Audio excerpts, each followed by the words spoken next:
Hello everyone, my name is Freeman and welcome to Around Dead Shabbos Table, the Shabbos Torah given Leilui Nishmas, my dad Gedalia Freeman, of righteous memory. This week's Parsha is Parshas Lecha, and I wanted to talk about the Mitzva of Tchailes, which is a part of the Mitzva of Tzitzit. This is connected to this week's Parsha because the Gemara in Chulin on Daf Pei Tes, page 89a, or 88b at the bottom, mentions in the name of Rava, Ve'amar Rava, B'schar Shamar Avraham Avinu, Im Mechut V'atzorch Nal, that after the war between Abraham, which is the subject of this week's parsha, and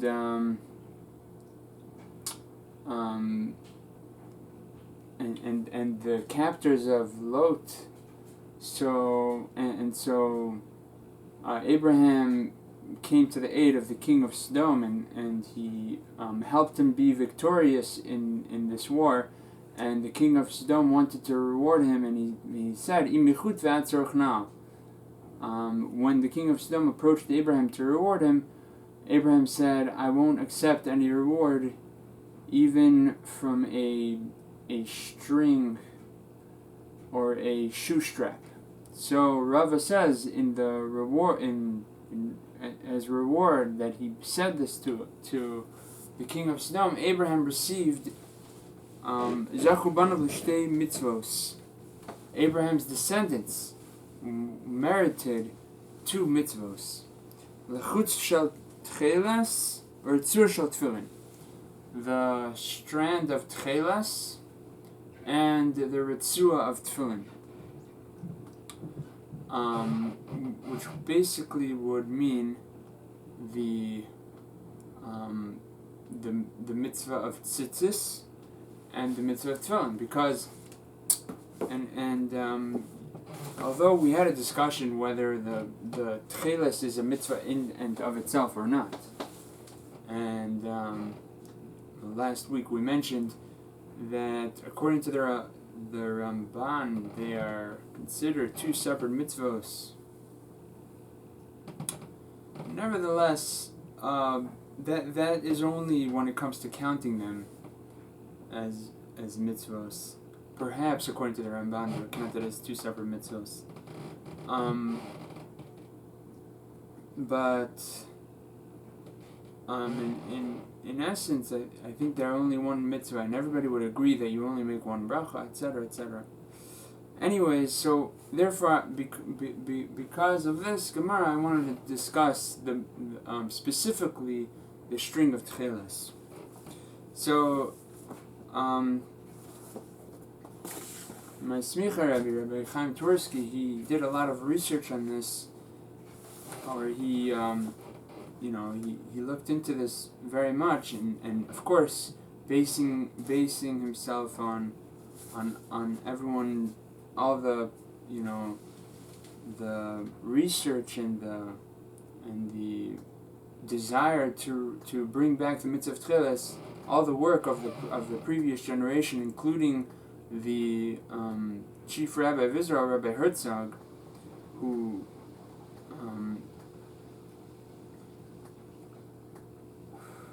So Rabbi Twersky, he told me a lot about Tchailes, and he gave me an article that he wrote about Tchailes. I thought it would be appropriate to mention some of the things that are mentioned in this article about Tchailes. So the main question that everybody asks, the first subject to talk about when it comes to the discussion of Tchailes is, what happened? Where did it go? We had Tchailes, we had the Mitzvah of Tchailes, and how did we lose it? So, it's estimated that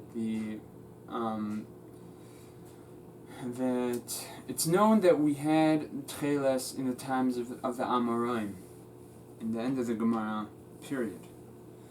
And so it's estimated that we lost it in the beginning of the Gaonim due to the Arab conquest of the land of Israel in 639 CE, and perhaps the Christian massacres of 620 CE, the Common Era, which was 9 years early, 628, 9 years earlier, 11 years earlier. So Israel was the place that, and the Mediterranean Sea was the major place where the chilazon, which was the sea creature from which they extracted the Tchailes dye, was available. That's where they got it from. It was not available in the Amoraic era, and probably before then. It was not available in Babylonia. So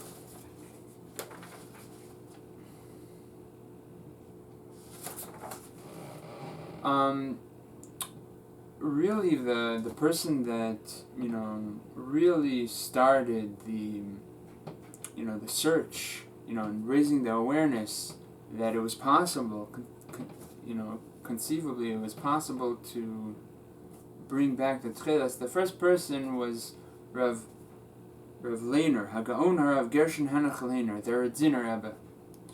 So although Rabbi Tursky writes here, although he was not successful in finding the actual Tchailes, which was the chalazon was the snail, which is, the scientific name is Murex trunculus, and there's another type of snail which is part of the same species. There's another species of snail which is part of the same family, and there's a discussion whether that would be kosher for Tchailes as well or not. And that is Murex brandaris. But Rav Gershon Hanach Leiner, the Radziner Rebbe, was the one that started the search for Tchailes. He wrote 3 books on the subject. But his research led him to believe that the fish that produced the Tchailes was the Sepia officinalis, which is commonly known as the cuttlefish. So although, as we will explain, he wasn't successful in finding, and the cuttlefish was not the chilazon. Nevertheless, he was the one that sort of gets the credit for he might be the one who gets the credit for for the actual discovery of the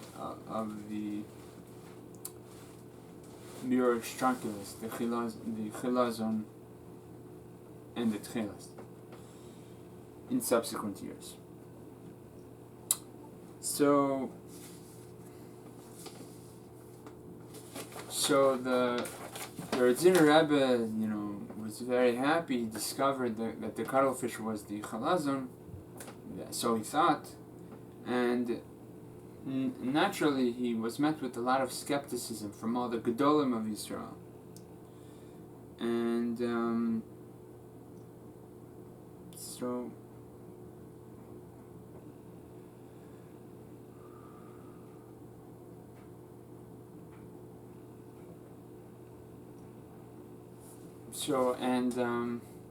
most of the skepticism which Rav Lehner, the questions that were asked, against him, are not, questions that are legitimate questions, in respect to the Murex trunculus, except for the Brisker Rav's alleged skepticism, and in his statement, which is not written. However, the Soloveitchiks, his descendants, have in the Masorah that his skepticism, his rejection of Tchailes, is based on the fact that in order to have a Chefza Shal Mitzvah, you need a Masorah, and we don't have a Masorah. So that is the only objection that still stands. However, even that itself is answered, is explained. Rav Schachter said that, based on the letter which Rav Leiner got, the Radziner Rebbe got, it really seems that the Brisker Rav's only objection was based on the fact that the Radziner was claiming that the Tchailes was from a cuttlefish, which was a very commonly found animal, and therefore the Brisker Rav, what he was saying was that we have to understand why such a commonly found animal was not used. It must be that to say that this is it, we need a Masorah. However, if it was something, the Brisker Rav would not hold his objection, and I believe Rav Schachter, says that, and so perhaps the Brisker Rav would not hold his objection on the to the Mitzva of Tchailes. So, but first, before we go through all the questions, that were raised to the Radziner, and how they are explained with the Mitzva, how they are not questions with the actual Tchailes of the Mitzva of Tchailes, I wanna say the claim. So the claim is that we discovered the Psil Tchailes Institute, which is a collection of Talmidei Chachamim who are also scientists. They claim that they've discovered that the Chilazon, which is the source of the Tchailes, has been discovered. It's the Mitzva of Tchailes, and the evidence comes from a variety of disciplines, including history, chemistry, and archaeology, intermixed with textual proofs from the Talmud and Midrash. An outline of the evidence follows. So the Talmud in Masechta Shabos, Tractate Shabos, says the Tzayadei Chilazon, regarding the trappers of the Chilazon, it says these are the fishers of the Chilazon from Haifa to Tzidon. So it places it gives us a geographical location where the trapping of the Chilazon took place, from Haifa to Tzidon. So these must have been the natural habitat of which is what today is northern Israel and southern Lebanon, or in ancient times was Phoenicia. So we know that the center, it's documented in history, that the center of the ancient dyeing industry was Phoenicia. So some of the famous dyes was Tyrian purple, very expensive dye, and which was unique in its beauty and color fastness. So if you open a Murex trunculus snail and you squeeze out the hypobrachial gland, you will obtain a clear mucus. This mucus, taken out of its shell, exposed to the air, will change from clear color to yellow to green, then to blue, and finally to purple.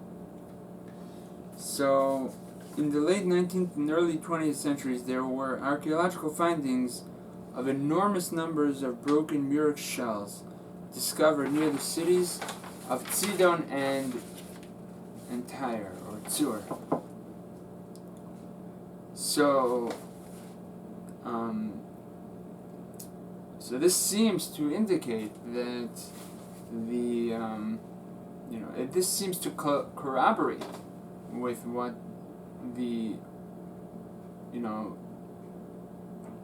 or to indicate that when the Gemara in Shabos says that the trappers of Chilazon, I would say that this places the geographical location of the dyeing industry, and specifically the Tyrian purple dyeing industry, which used Murex trunculus as their dye, as the source for their dye. This places them in the same geographical location as the trappers of Chilazon.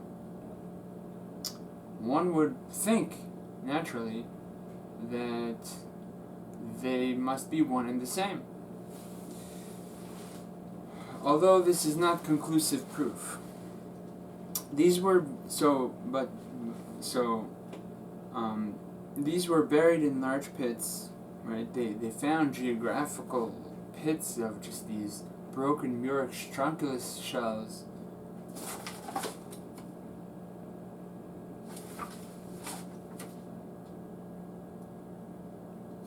Near the cities of Sidon and Tyre, the same cities the Gemara mentions,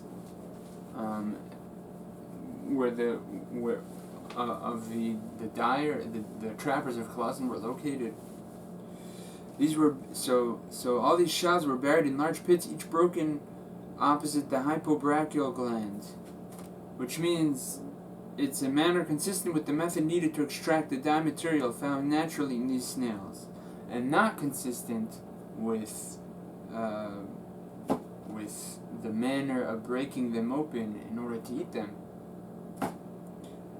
which might have taken place. The pit near Tyre contained broken shells of Murex brandaris and Tes hamastoma, a third type of Murex, which yields a reddish dye. While the pit near Sidon had Murex trunculus shells exclusively. Off the coast of Lebanon in northern Israel, these same species can be found even today. So, there's no conclusive proof. However, we know that these snails must have been used in the dyeing industry. That we know. But there's no conclusive proof that this is the Chilazon. So, another thing is that the Murex trunculus was used in Tyrian purple. Well, Tchailes is blue. Tyrian purple, that's purple. It's a different color. So,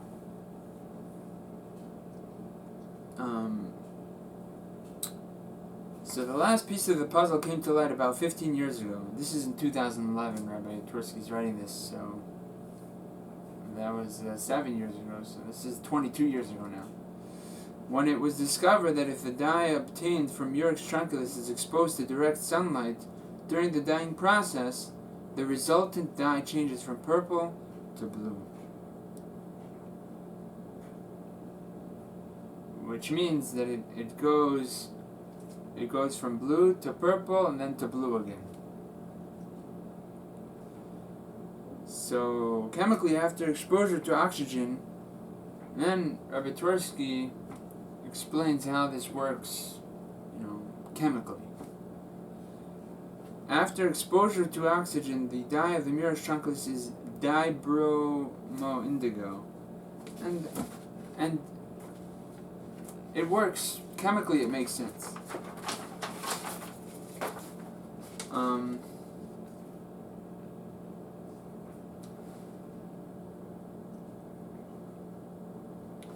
That Chilazon was a shellfish is shown by inferences in the Talmud and Midrash. For one, the Midrash says that the shell of the nartik of the Chilazon grows with it. The nartik really means a shell. So you see that it's a creature with a shell, which would be inconsistent if it were the cuttlefish or some sort of fish. Second, the Talmud says that one who cracks open hapotzeya a chilazon violates the Shabos. Hapotzeya means to crack open. You don't do that with a fish. A fish you cut, you slice. So this is something which is cracked open. This must be some sort of snail. The word potzeya from the word right. The Talmud also says that the treasure is buried in the sand. Sfune tmune chol, which is a verse in Deuteronomy, is a reference to chilazon. Snails do burrow into the sand of the shallow waters, but fish, there aren't so many types of fish that burrow in the sands of the shallow waters. Further support that chilazon is a snail is that some Middle Eastern languages, Farsi and Assyrian, the word for snail or conch is chilazon. Middle Eastern languages, as Latin languages, often share nouns in common.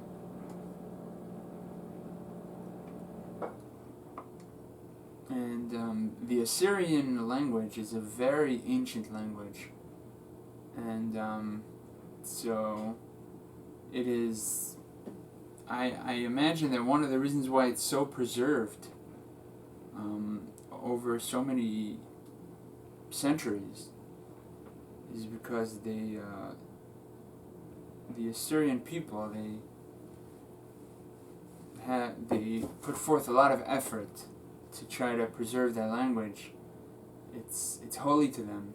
They call it the Lashana de Kudsha, or Lashana Kodesh. So this word chilazon, that's an ancient word, and so and if it refers to the snail,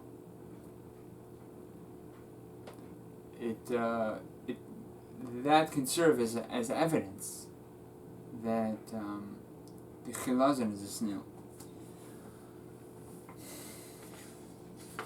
So there are many proofs, and the Ritursky, goes through all the questions against the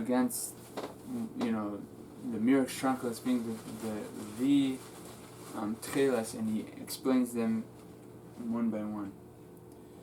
So I just want to say that we're really fortunate to be living in this time. We're still in exile, however, we have been given the ability, to bring back this tremendous, precious mitzvah of Tchailes. So it's really, we're really blessed, and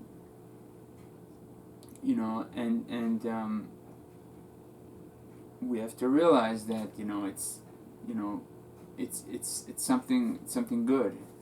It's something that we should try to do. And as the Gemara in Chulin says, that in the Bishar that Avraham Avinu said, "Imichut v'atzorchnal," we the descendants of Avraham Avinu were merited to have the chut shel Tchailes and the ritzua shel tefillin.